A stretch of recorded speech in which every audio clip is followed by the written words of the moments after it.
প্রিয় শিক্ষার্থীরা, আশা করি তোমরা যে যেখানে আছো ভালো আছো। এই কোভিড-19 করোনা ভাইরাস সিচুয়েশনে আমরা যে ক্রান্তিকালের মধ্য দিয়ে যাচ্ছি, সেই সিচুয়েশনে তোমরা সকলে স্বাস্থ্যবিধি মেনে চলছো এবং সর্বোচ্চ সতর্কতা অবলম্বন করছো, সাবধান থাকছো, সতর্ক থাকছো। এটি আমাদের জন্য, সকলের জন্য ভীষণভাবে কাম্য। সবার প্রথমেই তোমাদের সুস্থতা কামনা করছি। তার পাশাপাশি আমাদের অনলাইন স্টাডি এই প্রথম module EEE319 signals and systems এর মডিউল 1 আফটার মিড টার্ম শুরু করতে যাচ্ছি। মিড টার্মের পরে অনলাইন স্টাডির এই প্রথম মডিউলে আমরা যে টপিকটি দিয়ে আজকের লেকচার শুরু করব সেটি হচ্ছে কনজুগেট সিমেট্রিক সিগন্যাল এবং কনজুগেট অ্যান্টি সিমেট্রিক সিগন্যাল। শুরুতেই কনজুগেট সিমেট্রিক সিগন্যালে যে শব্দটি আছে কনজুগেট এবং সিমেট্রিক, সেটি নিয়ে আলোচনা করতে চাই। প্রথমেই কনজুগেট শব্দটি নিয়ে বলবো। কনজুগেট শব্দটি এসছে মূলত কনজুগেট কমপ্লেক্স কনজুগেট শব্দ থেকে। আমরা যারা কমপ্লেক্স নাম্বার সিস্টেম পড়েছি তারা সকলেই জানি যে কমপ্লেক্স কনজুগেট শব্দটার মানে কি। তারপরেও আমি তোমাদের একবার বুঝিয়ে বলছি। কমপ্লেক্স কনজুগেট হলো, যদি আমাদের একটি কমপ্লেক্স নাম্বার আমরা চিন্তা করি, যেমন a প্লাস bi, এটি একটি কমপ্লেক্স নাম্বার যেখানে a হচ্ছে একটি রিয়েল পার্ট এবং b হচ্ছে একটি ইমাজিনারি পার্ট, কেননা তার সাথে ইমাজিনারি নাম্বার i আছে। এই কমপ্লেক্স নাম্বারটিকে আমরা যদি তার করসপন্ডিং কনজুগেটে পরিণত করি, তাহলে ইমাজিনারি পার্টের আগে যে প্লাস সাইনটি আমরা দেখতে পাচ্ছি সেই প্লাস সাইনটি পরিবর্তিত হয়ে মাইনাস সাইনে পরিণত হবে। ঠিক তেমনি আমরা যদি আরো একটি উদাহরণ চিন্তা করি, যেমন a মাইনাস bi, এখানে ইমাজিনারি পার্টের আগে আমরা মাইনাস সাইন দেখতে পাচ্ছি। তাহলে যখন এটিকে আমরা কনজুগেটে পরিণত করব তখন এই মাইনাস সাইনটি পরিণত হবে প্লাস সাইনে। অর্থাৎ কমপ্লেক্স কনজুগেট করলে আমাদের ইমাজিনারি পার্টের আগে যে সাইনটি আছে সেই সাইনটি পরিবর্তিত হয়ে যায়। অর্থাৎ প্লাস থাকলে মাইনাস হয় অথবা মাইনাস থাকলে প্লাস হয়ে যায়। এটি হচ্ছে কমপ্লেক্স কনজুগেটের কনসেপ্ট। এবার আসি সিমেট্রিক বলতে আমরা কি বুঝি। সিমেট্রিক শব্দটি এসছে মূলত সিমেট্রিসিটি থেকে। আমরা যদি সিমেট্রিসিটি বুঝতে চাই তাহলে আমরা একটি গ্রাফিক্যাল রিপ্রেজেন্টেশন দেখে আমরা এটি সম্পর্কে ধারণা নিতে পারি। যেমন এখানে তোমরা কিছু ফিগার দেখতে পাচ্ছ। এই ফিগারগুলো আমরা যদি ডান পাশ খেয়াল করি তাহলে ডান পাশে যে ফিগারটি আছে সেই ফিগারটিকে যদি আমরা রিফ্লেক্ট করে দেই তাহলে কিন্তু হুবহু একই ধরনের ইমেজ আমরা বাম পাশেও পাবো। অর্থাৎ এখানে একটি সিমেট্রি তৈরি হয়েছে। সিমেট্রি মানে হচ্ছে মিল খুঁজে পাওয়া যাচ্ছে। অনেক ধরনের সিমেট্রি রয়েছে, পয়েন্ট সিমেট্রি, রিফ্লেকশন সিমেট্রি।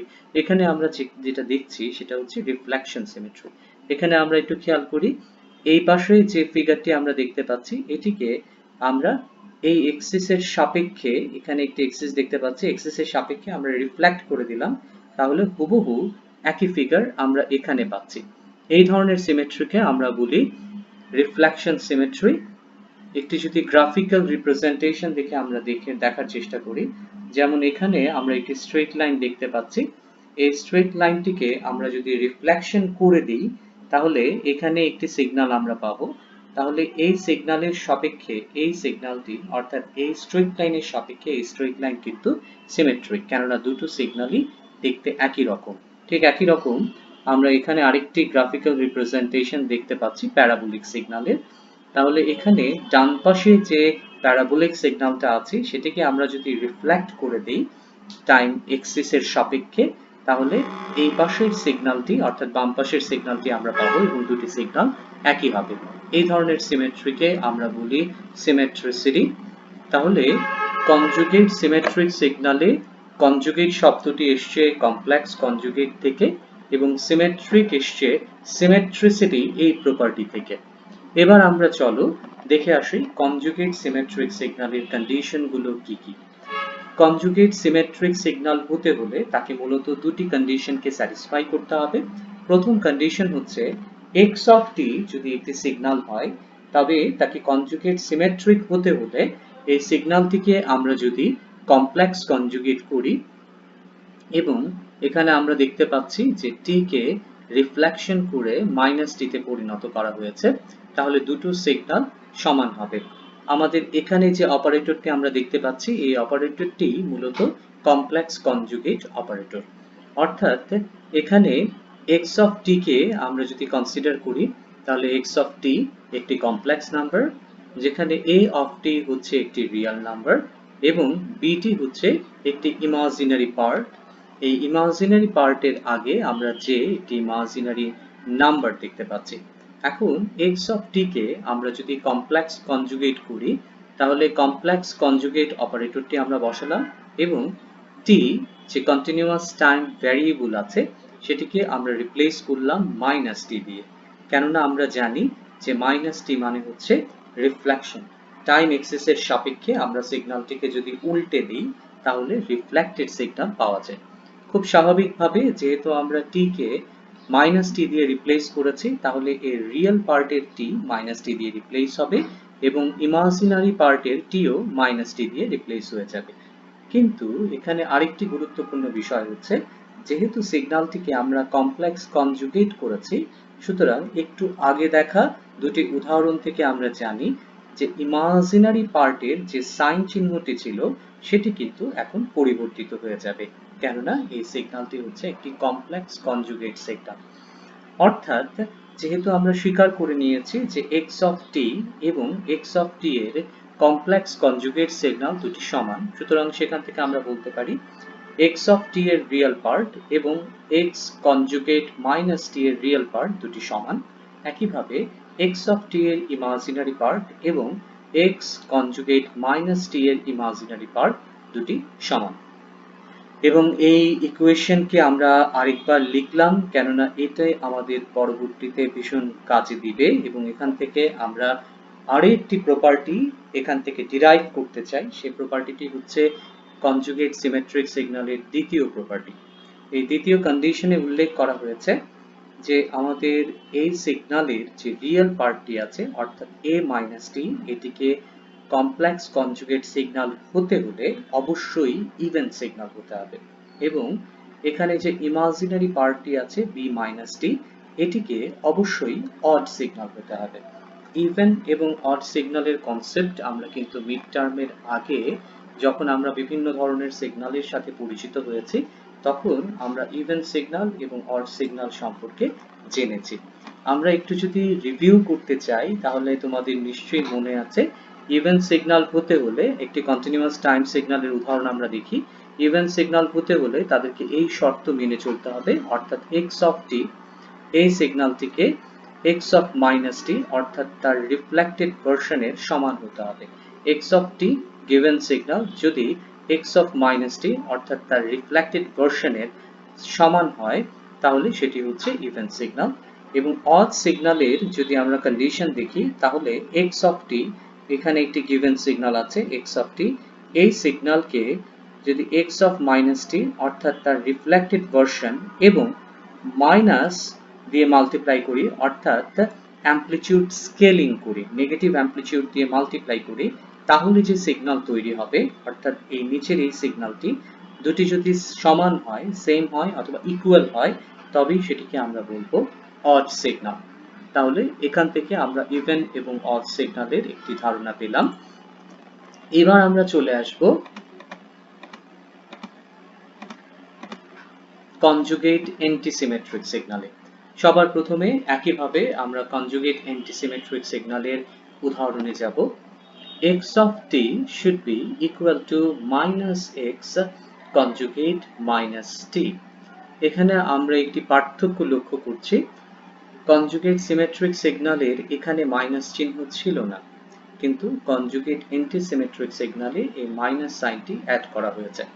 এবার এই কন্ডিশনের উপর ভিত্তি করে আমরা যদি একটি সিগন্যাল কনসিডার করি, সাপোজ x of t একটি কমপ্লেক্স নাম্বার যেটি রিয়েল পার্ট হচ্ছে at এবং যার ইমাজিনারি পার্ট হচ্ছে jbt, তাহলে এটিকে যখন আমরা অ্যান্টিসিমেট্রিক সিগন্যালে পরিণত করব অর্থাৎ x কনজুগেট মাইনাস t এবং তার পাশে সামনে আমরা একটি মাইনাস মাল্টিপ্লাই করব অর্থাৎ টাইম অর্থাৎ অ্যামপ্লিটিউড স্কেলিং করে দিব, তখন কি হবে এই t টি রিপ্লেস হয়ে যাবে মাইনাস t দিয়ে, অর্থাৎ এখানে যে t আছে সেটি রিপ্লেস হয়ে যাবে মাইনাস t দিয়ে এখানে যে টি আছে সেটি রিপ্লেস হয়ে যাবে মাইনাস টি দিয়ে, এবং আমরা যেহেতু কনজুগেট করেছি সুতরাং এখানে প্লাস আছে, প্লাসটি সবার প্রথমে মাইনাসে পরিণত হবে।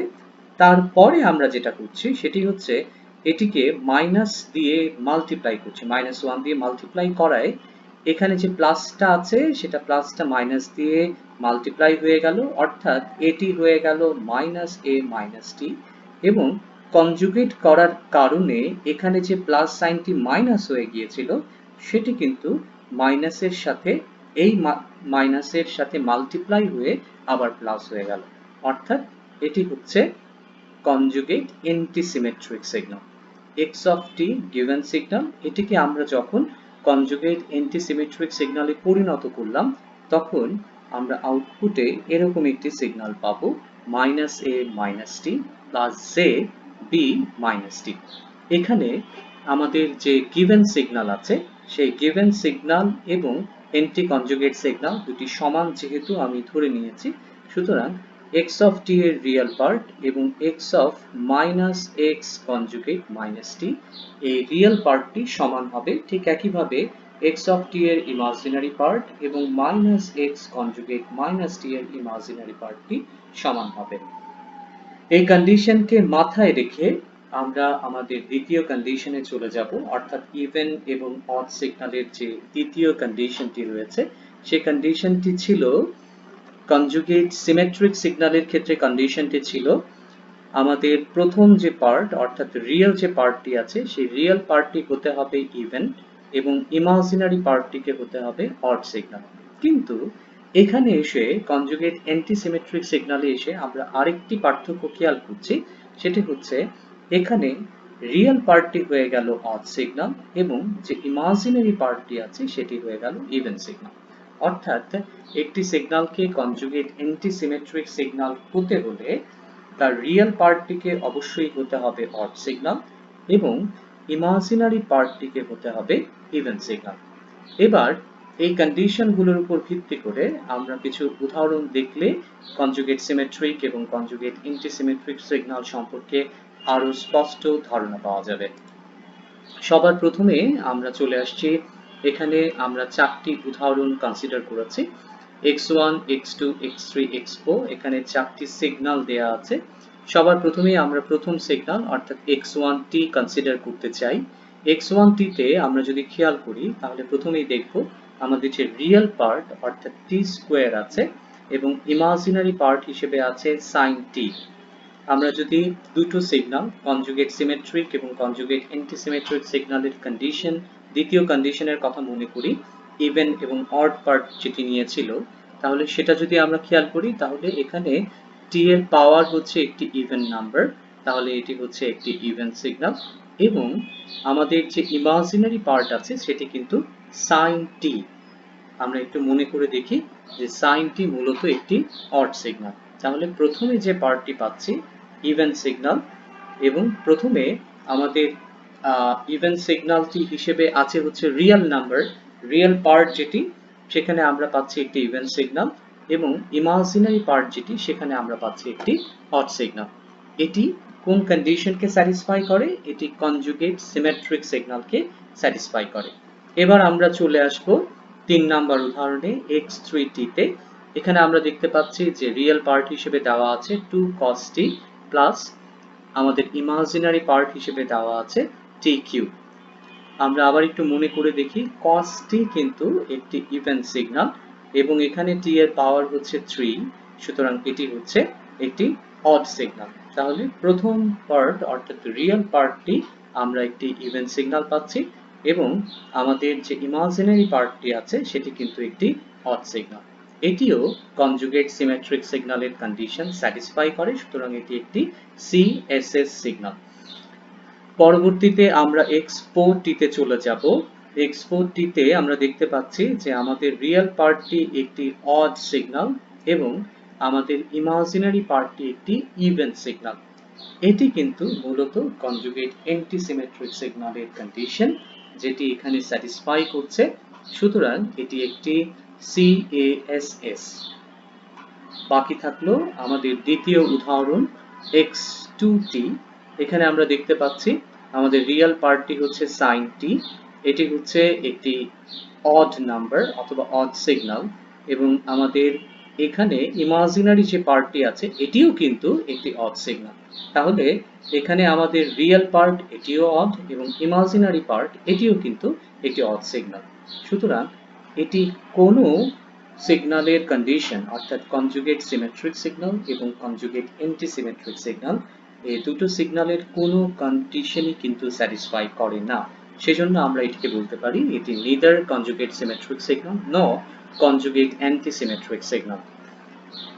বাই দ্য ওয়ে, এখানে একটি কথা মনে রাখা উচিত যে এই যে আমি এতক্ষণ ধরে সাইন এবং কস, সাইনকে বলছি অড সিগন্যাল এবং কসকে বলছি ইভেন সিগন্যাল, এই বিষয়টি তোমাদের নিশ্চয়ই মনে আছে। তারপরেও আমি তোমাদের আরেকবার দেখাতে চাই, মিডের আগে আমরা মূলত ইভেন এবং অড পার্ট ক্যালকুলেট করেছিলাম কস এবং সাইনের।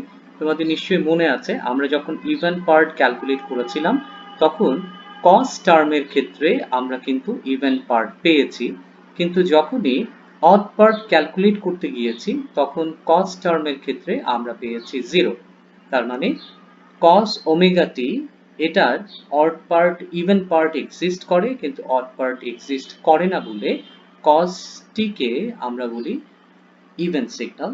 এবং সাইনের ক্ষেত্রে তোমরা যদি খেয়াল করো তাহলে দেখতে পাবে সাইন সিগন্যালকে আমরা যখন ইভেন পার্ট ক্যালকুলেট করছি তখন ইভেন পার্টে আমরা পেয়েছি 0 এবং অড পার্ট যখন ক্যালকুলেট করি তখন সেখানে আমরা পেয়েছি সাইন ওমেগা টি। অর্থাৎ সাইন সিগন্যালের ক্ষেত্রে ইভেন পার্ট 0 এবং odd part sine omega t. সেজন্য আমরা সাইন সিগন্যালকে আমরা বলি অড সিগন্যাল। অর্থাৎ এখান থেকে বুঝতে পারছি কস সিগন্যালটি হচ্ছে ইভেন সিগন্যাল এবং সাইন সিগন্যালটি হচ্ছে অড সিগন্যাল। এটির উপর ভিত্তি করেই মূলত আমরা এই উদাহরণে ইভেন এবং অডকে আইডেন্টিফাই করেছি এবং এই চারটি সিগন্যালে কোনটি কি সিগন্যাল সেটিও আমরা এখানে উল্লেখ করেছি। এই উদাহরণের উপর ভিত্তি করে তোমাদের একটি হোমওয়ার্ক এখানে দিতে চাই, সেটি হচ্ছে তোমাদের একটি লিস্ট তৈরি করতে হবে। সেই লিস্টে conjugate symmetric, conjugate anti symmetric এবং নেদার কনজুগেট সিমেট্রিক নর কনজুগেট অ্যান্টি সিমেট্রিক সিগন্যালের অ্যাটলিস্ট দুটো করে উদাহরণ দিয়ে মোট 6টি এক্সাম্পল তোমাদের তৈরি করতে হবে। এই এক্সাম্পলগুলো তোমরা আমাদের এই হোমওয়ার্কটি তোমরা আমাকে ইমেইল করে দিতে পারো, অথবা আমি তোমাদের সাথে যেদিন গুগল ক্লাসরুমে কিংবা জুমে বসবো সেদিন তোমরা আমাকে এটি দেখাতে পারো। তারপরে যে টপিকটি নিয়ে আমরা আলোচনা করতে চাই সেটি হচ্ছে half wave symmetric signal. Symmetric signal এটি সম্পর্কে তোমরা ধারণা ইতিমধ্যে পেয়ে গেছো। এখন আমি হাফ ওয়েভ এই যে শব্দটি, এই শব্দটি ব্যাখ্যা করতে চাই। হাফ ওয়েভ শব্দটি মূলত এসছে একটি পিরিয়ডিক সিগন্যাল যদি আমরা কনসিডার করি তাহলে একটি পিরিয়ডিক সিগন্যালে কমপ্লিট পিরিয়ড মানে কিন্তু একটি কমপ্লিট সিগন্যাল। কেননা আমরা জানি যে পিরিয়ডিক সিগন্যালে একটি টাইম পিরিয়ডে যে সিগন্যালের শেপটি থাকে সেটি কিন্তু মাইনাস ইনফিনিটি থেকে প্লাস ইনফিনিটি পর্যন্ত একই শেপ রিপিট হতে থাকে। অর্থাৎ পিরিয়ডিক সিগন্যালে একটি টাইম পিরিয়ডকে কিন্তু আমরা একটি কমপ্লিট ওয়েভ বলতে পারি। ঠিক আছে, সেক্ষেত্রে একটি টাইম পিরিয়ডের half of the time period অর্থাৎ একটি টাইম পিরিয়ডকে যদি আমরা অর্ধেক করি তাহলে সেটাকে কিন্তু আমরা হাফ ওয়েভ বলতে পারি। এই কন্ডিশনটি কেবলমাত্র পিরিয়ডিক সিগন্যালের ক্ষেত্রে প্রযোজ্য। এবার আমরা হাফ ওয়েভ সিমেট্রিক সিগন্যাল হতে হলে তার যে কন্ডিশন সেই কন্ডিশনটি আমরা একটু দেখে নেব। সবার প্রথমে আমরা দেখি এক্স অফ টি একটি গিভেন সিগন্যাল, এটিকে যদি আমরা plus minus T by two করি অর্থাৎ এটিকে আমরা রাইট শিফটিং অথবা লেফট শিফটিং করি টি বাই টু ইউনিট, যেখানে ক্যাপিটাল টি হচ্ছে ফান্ডামেন্টাল টাইম ইউনিট, এবং এটাকে যদি আমরা অ্যামপ্লিটিউড স্কেলিং করি অর্থাৎ -1 দিয়ে মাল্টিপ্লাই করি তাহলেও যদি দুটি সিগন্যাল সেম থাকে তাহলে সেটাকে আমরা বলবো হাফ ওয়েভ সিমেট্রিক সিগন্যাল, আর যদি না হয় তাহলে কিন্তু এটি হাফ ওয়েভ সিমেট্রিক সিগন্যাল হবে না।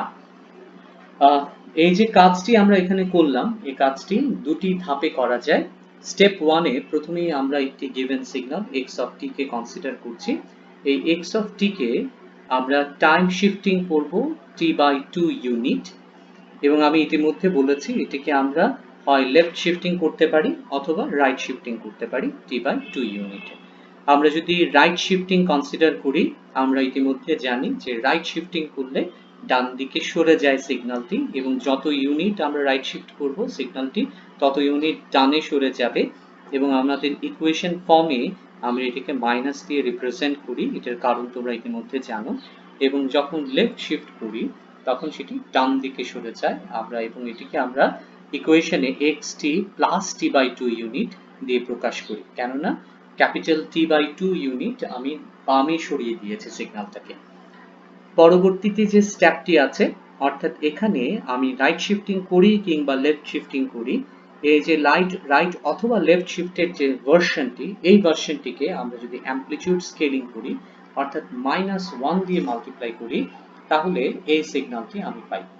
অর্থাৎ শেষে গিয়ে আমাদের মেলাতে হবে যে আমাদের যে given signal x of t আছে এবং এই দুটি স্টেপের পরে গিয়ে আমরা যে সিগন্যালটি পাবো, সে দুটি সিগন্যাল কি একই রকম নাকি অন্য রকম, তাদের শেপ কি দেখতে একই রকম নাকি ভিন্ন। যদি একই রকম হয় তাহলে সে হাফ ওয়েভ সিমেট্রির কন্ডিশন মেনেছে, অর্থাৎ সে হাফ ওয়েভ সিমেট্রিক সিগন্যাল। যদি না মেনে থাকে তাহলে সে হাফ ওয়েভ সিমেট্রিক সিগন্যাল নয়। আমরা কিছু উদাহরণ দেখে আসতে চাই। সবার প্রথমে হাফ ওয়েভ সিমেট্রিক সিগন্যালের একটি দৃষ্টান্ত আমরা দেখি। এখানে x অফ t একটি সিগন্যাল দেখতে পাচ্ছ, এটি একটি পিরিয়ডিক সিগন্যাল, এটি -ইনফিনিটি থেকে +ইনফিনিটির দিকে এক্সটেন্ডেড হয়েছে এবং এই হচ্ছে সিগন্যালের অরিজিন। আমরা এখানে একটি 0 বসিয়ে দিলে হয়তো বিষয়টি বুঝতে আরো সুবিধা হতো। যাই হোক, যেহেতু এখানে অরিজিন দেওয়া আছে তাহলে বুঝতেই পারছো এটাই হচ্ছে সিগন্যালের অরিজিন। এখন আমরা কন্ডিশনে চলে যাব। আমাদের প্রথম কন্ডিশন হচ্ছে যে signal x of t K time shifting করতে হবে t/2 ইউনিট। তাহলে t/2 ইউনিট টাইম শিফটিং করার জন্য সবার প্রথমেই আইডেন্টিফাই করতে হবে যে সিগন্যালের টাইম পিরিয়ড কত। ফান্ডামেন্টাল টাইম পিরিয়ড, যদি আমরা এটিকে অরিজিন ধরি, এই পিককে আমরা এটি রেফারেন্স হিসেবে চিন্তা করি, তাহলে এই পিকটি সেই একই পিক কত ঘর পরে এসেছে সেটি যদি আমরা ক্যালকুলেট করি, তাহলে কিন্তু আমরা ফান্ডামেন্টাল টাইম ইউনিট বের করতে পারবো, টাইম পিরিয়ডটি ক্যালকুলেট করতে পারবো। আমরা একটু খেয়াল করি, এখানে একটি, দুটি, তিনটি, চারটি কলাম আছে বা চারটি ঘর আছে, যেটি দিয়ে আমরা বুঝতে পারছি যে এই পিকটি আবার এখানে আবার আমরা দেখতে পাচ্ছি 1 2 3 4 চারটি ঘর পরে, অর্থাৎ এই শেপটি রিপিট হয়েছে চারটি ঘর পরে গিয়ে। অর্থাৎ এখান থেকে এই পর্যন্ত এইটুকু ইউনিট অর্থাৎ চারটি ঘরকে আমরা বলতে পারি এটি হচ্ছে ফান্ডামেন্টাল টাইম পিরিয়ড অথবা টি। কিন্তু আমাদের বের করতে হবে t/2। চারটি ঘর যদি t হয় তাহলে t/2 হবে 4/2, দ্যাট মিন্স 2। তাহলে দুটি ঘর আমি যদি বামে কিংবা ডানে সরিয়ে দিই তাহলেই কিন্তু আমি প্লাস মাইনাস ক্যাপিটাল T/2 পেয়ে যাব। এখানে আমরা দেখি যে এই হচ্ছে আমাদের রেফারেন্স সিগন্যাল, পিকটি ছিল এখানে, এটাকে আমরা কি করেছি, এটাকে আমরা বাম পাশে সরিয়ে দিয়েছি 2 ঘর, 1 2, বাম পাশে 2 ঘর সরিয়ে দিয়েছি। অর্থাৎ এখানে যে কাজটি আমরা করেছি সেটি হচ্ছে লেফট শিফটিং, অর্থাৎ এই সিগন্যালটি এখন পরিণত হলো x of small t plus capital T divided by 2 এই সিগন্যালে। এবার আমরা স্টেপ 2 তে চলে যাব। স্টেপ 2 তে এই সেম সিগন্যালটিকে আমরা কি করব, সিম্পলি এই সেম সিগন্যালটিকে আমরা -1 দিয়ে মাল্টিপ্লাই করব, অথবা যেটিকে আমরা বলি অ্যামপ্লিটিউড স্কেলিং। তাহলে কি হবে, আমাদের যে পজিটিভ অ্যামপ্লিটিউড আছে সেটি নেগেটিভ হয়ে যাবে, নেগেটিভ অ্যামপ্লিটিউড পজিটিভ হয়ে যাবে। আমাদের এখানে যদি আমি ধরি যে এখানে পিকটি আছে +5 ভোল্ট, তাহলে যখনই এটিকে -1 দিয়ে আমি মাল্টিপ্লাই করছি তখন +5 ভোল্ট হয়ে যাবে -5 ভোল্ট। ঠিক তেমনি -5 ভোল্টকে যখন আমি -1 দিয়ে মাল্টিপ্লাই করব তাহলে -5 ভোল্ট হয়ে যাবে +5 ভোল্ট। এভাবেই আমরা অ্যামপ্লিটিউড স্কেলিং এর মাধ্যমে সিগন্যালটিকে -1 দিয়ে মাল্টিপ্লাই করে উল্টে দিব। এখন যে বিষয়টি সেটি হচ্ছে হাফ ওয়েভ সিমেট্রিক সিগন্যালের কন্ডিশনে আমরা বলে এসেছি হাফ ওয়েভ সিমেট্রিক সিগন্যাল হতে হলে সিগন্যালকে এই কন্ডিশনকে স্যাটিসফাই করতে হবে, অর্থাৎ x of t K -x small t plus minus capital T/2 এর সমান হতে হবে। অর্থাৎ সিগন্যাল দুটি সেম কিনা, সিগন্যালের শেপ সেম কিনা সেটা আমাদের দেখতে হবে। আমরা দেখতে পাচ্ছি x অফ t এটি ছিল আমাদের গিভেন সিগন্যাল, এবং স্টেপ 1 এবং স্টেপ 2 এর পরে সিগন্যালের শেপ কিন্তু সেম। ঠিক আছে, সিগন্যালের শেপ একই রকম, যদিও এখানে মনে হচ্ছে যে অ্যামপ্লিটিউড খানিকটা বেড়ে গেছে, এটি সিম্পলি জাস্ট আকার খানিকটা তারতম্য হয়েছে, এর বাইরে আর কিছুই নয়, কিন্তু সিগন্যালের শেপ সেম আছে। সুতরাং এখান থেকে আমরা একটা কনক্লুশনে পৌঁছাতে পারি, সেটি হচ্ছে এটি আমাদের যে গিভেন এক্সাম্পল, এখানে x অফ t একটি হাফ ওয়েভ সিমেট্রিক সিগন্যাল, কেননা x অফ t এবং minus x t small t plus capital T by 2 দুটো সিগন্যালের শেপ কিন্তু সেম। অর্থাৎ এইটার পরে তোমরা কিন্তু এখানে লিখে দিতে হবে x of t is a half wave symmetric signal। শুধুমাত্র এই ফিগার আঁকলে কিন্তু কোনো একটা ডিসিশনে আমি পৌঁছেছি কিনা সেটি আমরা বুঝতে পারছি না। আমরা যেহেতু কন্ডিশনটা স্যাটিসফাই করেছি, সুতরাং তোমাদের অবশ্যই এখানে লিখে দিতে হবে যে x of t is a half wave symmetric signal। পরবর্তীতে আমরা আরেকটি উদাহরণ দেখতে চাই। এখানে আরেকটি সিগন্যাল x of t দেওয়া আছে, তোমরা দেখতে পাচ্ছ x of t একটি সিগন্যাল। খুব সহজেই তোমরা বুঝে গেছো, প্রথমে আমাদের কি করতে হয়, প্রথমে আমাদের বের করতে হয় যে ক্যাপিটাল T অর্থাৎ ফান্ডামেন্টাল টাইম পিরিয়ড কোথায়, ফান্ডামেন্টাল টাইম পিরিয়ড কত ইউনিট বা কত ঘর, আর তারপরে যেটা করতে হয় সেটা হচ্ছে 2 দিয়ে ভাগ করে হাফ ওয়েভ অথবা half of the time period বের করতে হয়।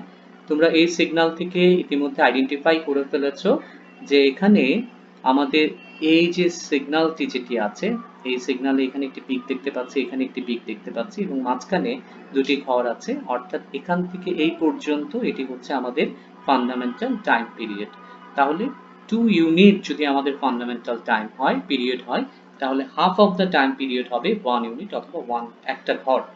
তাহলে আমরা সিগন্যালকে যখন শিফটিং করব, হোক সেটা রাইট শিফটিং কিংবা লেফট শিফটিং, তাহলে বেসিক্যালি আমরা সিগন্যালটিকে এক ঘর ডানে কিংবা এক ঘর বাম দিকে সরিয়ে দিব। এখানে আমরা যেটা করেছি সেটা হচ্ছে লেফট শিফটিং করেছি। তাহলে সিগন্যালটি এখানে যেটা আছে, এই সিগন্যালটি তুমি দেখতে পাচ্ছ, এই পিকটি আছে অরিজিন, এটা হচ্ছে সিগন্যালের অরিজিন, এখানে আমরা দেখতে পাচ্ছি। এখানে তোমরা চাইলে একটি 0 দিয়ে দিতে পারো, এখানে 0 দিয়ে দিতে পারো, 0 দিয়ে দিতে পারো, তাহলে বোঝা যাবে যে সিগন্যালের অরিজিনটি কোথায়। যদিও এখানে মার্ক থেকেই বোঝা যাচ্ছে যে এখানে সিগন্যালটির অরিজিন আছে। যাই হোক, আমরা এখানে অরিজিনে এই সিগন্যালটির ভ্যালু কিন্তু 0, আবার এখানে এক ঘর পরে এখানে কিন্তু সে ম্যাক্সিমাম ভ্যালু অ্যাটেইন করেছে। তাহলে যখনই এটিকে এক ঘর আমি শিফট করে দিলাম, লেফট শিফট করে দিলাম, তাহলে সে বাম দিকে এক ঘর সরে যাবে। তাহলে এখানে প্রথমে অরিজিনাল সিগন্যাল অথবা গিভেন সিগন্যালে অরিজিনে ভ্যালু ছিল 0, অ্যামপ্লিটিউড ছিল 0, এবং যখনই আমি বাম দিকে এক ঘর সরিয়ে দিলাম তখন ম্যাক্সিমাম অ্যামপ্লিটিউড চলে আসলো এখানে অরিজিনে, তার মানে এক ঘর সে বাম দিকে শিফট হয়েছে। একইভাবে এখানে যে ভ্যালুটি আছে সেটিও এক ঘর কিন্তু বাম দিকে শিফট হয়ে যাবে। আমরা শিফটিং এর কাজটি শেষ করলাম, স্টেপ 1। এবার আমরা যেটা করব সেটা হচ্ছে অ্যামপ্লিটিউড স্কেলিং। সিম্পলি তোমরা আগেও দেখেছো অ্যামপ্লিটিউড স্কেলিংটি কিভাবে করতে হয়। অ্যামপ্লিটিউড স্কেলিং এ আমাদের এখানে যে পজিটিভ অ্যামপ্লিটিউড আছে সেটাকে আমরা -1 দিয়ে মাল্টিপ্লাই করব, তাহলে পজিটিভ অ্যামপ্লিটিউড হয়ে যাবে -5। এখানে যদি +5 হয়ে থাকে এখানে হয়ে যাবে -5, এখানে যদি -5 হয়ে যায় তাহলে সেটি হয়ে যাবে +5, অর্থাৎ অ্যামপ্লিটিউডটি রিভার্স হয়ে যাবে, অ্যামপ্লিটিউডটি উপরের দিকে এসে ঘুরে যাবে। অ্যামপ্লিটিউডটি ঘুরে গেলে কিন্তু তোমরা দেখতে পাচ্ছ অরিজিনাল সিগন্যালের যে ওয়েভ শেপ ছিল, আর সিগন্যালকে যখন অ্যামপ্লিটিউড স্কেলিং করলাম, অর্থাৎ সিগন্যালকে যখন নেগেটিভ অ্যামপ্লিটিউড দিয়ে মাল্টিপ্লাই করলাম, তখন সিগন্যালটি কিন্তু নিচের দিকে উল্টে গেল। যখন উল্টে গেল তখন কিন্তু সিগন্যালের শেপ একই রইল না, সিগন্যালের শেপ কিন্তু পরিবর্তিত হয়ে গেল। তাহলে তোমরা নিশ্চয়ই বুঝতে পারছো যে x of t, এখানে x of t এটি একটি হাফ ওয়েভ সিমেট্রিক সিগন্যাল নয়। কেন? কারণ এখানে সে কন্ডিশনটি স্যাটিসফাই করেনি, কারণ দুটো সিগন্যাল দেখতে একই নয়। স্টেপ 1 এবং স্টেপ 2 শেষে আমরা যে সিগন্যালটি পেয়েছি সেটি x of t এর মতো নয়, সুতরাং এটি একটি হাফ ওয়েভ সিমেট্রিক সিগন্যাল নয়। আমরা তৃতীয় উদাহরণে আসতে চাই। তৃতীয় উদাহরণে আমরা দেখতে পাচ্ছি x of t, এখানে একটি সিগন্যাল দেওয়া আছে, এটি হচ্ছে তার অরিজিন, এটি হচ্ছে তার অরিজিন, এটি হচ্ছে তার অরিজিন। এখন এই সিগন্যালে আমরা যদি টাইম পিরিয়ড বের করতে চাই তাহলে এখানে একটা ট্রানজিশন হয়েছে আমাদের পজিটিভ অ্যামপ্লিটিউড থেকে সে নিচের দিকে নিচে একটা স্লোপ তৈরি হয়েছে, অর্থাৎ ট্রানজিশন হয়েছে, ফেজ চেঞ্জের জন্য একটা ট্রানজিশন হয়েছে এবং একইভাবে এখানে এসে একই রকম একটি ট্রানজিশন আমরা দেখতে পাচ্ছি। তার মানে এখানে যে ভ্যালুটি আছে এখানে একই রকম শেপ সে রিপিট করেছে 2 ঘর পরে গিয়ে, অর্থাৎ এখানে ফান্ডামেন্টাল টাইম পিরিয়ড হচ্ছে 2 ইউনিট অথবা 2 ঘর নিয়ে। অর্থাৎ খুব সহজেই তোমরা বুঝতে পারছো t/2 ক্যাপিটাল 2/2 অর্থাৎ half of the time period হবে 1 ইউনিট। এবং এটিকে আমরা এতক্ষণ ধরে দুটো উদাহরণে আমরা লেফট শিফটিং করে এসেছিলাম, এবার আমরা একটু রাইট শিফটিং করে দেখতে চাই যে কি হয়। আমরা সিগন্যালটিকে simply just t/2 unit right shift করেছি, অর্থাৎ এক ঘর সে ডান দিকে সরে যাবে টাইম এক্সিসের বরাবরে, টাইম এক্সিসের সাপেক্ষে। তাহলে এখন কি হলো, অরিজিনে আমাদের এখানে আমাদের একটি সিগন্যাল ছিল যেটি সিম্পলি জাস্ট ট্রানজিশন হচ্ছিল, কিন্তু এখানে এসে কি হলো, এখানে আমরা যখন সিগন্যালকে রাইট শিফট করলাম সিগন্যালটি এক ঘর ডান দিকে সরে গেল। ঠিক তেমনি অন্যান্য সিগন্যালের ক্ষেত্রেও কিন্তু তাই হয়েছে, সিগন্যালগুলো এক ঘর ডানে সরে গেছে। অর্থাৎ এখান থেকে আমরা শিফটিং অপারেশনটি সম্পূর্ণ করলাম। পরবর্তীতে স্টেপ 2 তে গিয়ে আমরা যেটি করব সেটি হচ্ছে অ্যামপ্লিটিউড স্কেলিং, অর্থাৎ সিগন্যালকে নেগেটিভ অ্যামপ্লিটিউড দিয়ে মাল্টিপ্লাই করে দিলে সিগন্যালটি উল্টে যায়।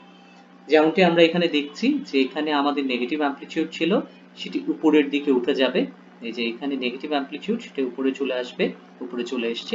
আবার এখানে একটি পজিটিভ অ্যামপ্লিটিউড দেখছি, সেটি নেগেটিভ অ্যামপ্লিটিউড দিয়ে মাল্টিপ্লাই করায় -1 দিয়ে মাল্টিপ্লাই করায় নিচে চলে আসছে। আবার এখানে নেগেটিভ ছিল সেটি উপরে চলে আসবে, পজিটিভ হয়ে যাবে, এটি পজিটিভ ছিল নেগেটিভ হয়ে যাবে।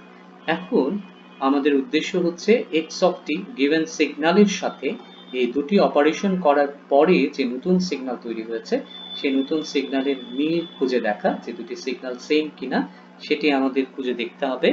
এখন আমরা এখান থেকে বুঝতে পারছি যে x অফ t এর যে শেপ ছিল -x of small t minus capital T/2 এর শেপ কিন্তু সেম, সুতরাং এটি হচ্ছে half wave symmetric signal. Half wave symmetric সিগন্যালের দৃষ্টান্ত আমরা দেখলাম। তোমাদের জন্য দুটি হোমওয়ার্ক আছে।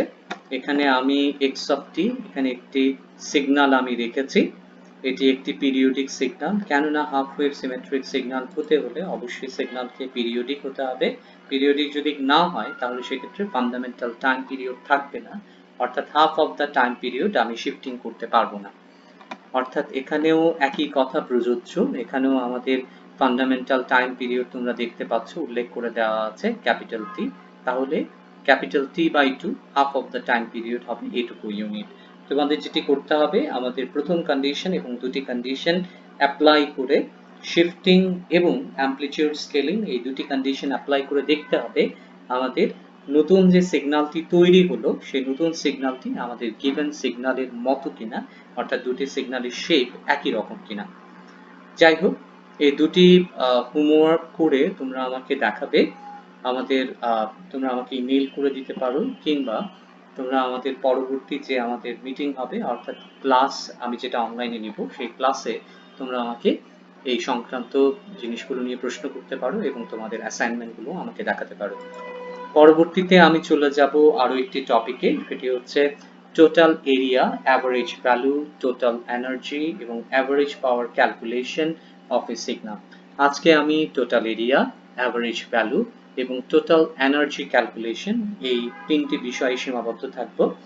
প্রথমেই আমি যে বিষয়টি নিয়ে আসতে চাই সেটি হচ্ছে total area of a given signal x of t।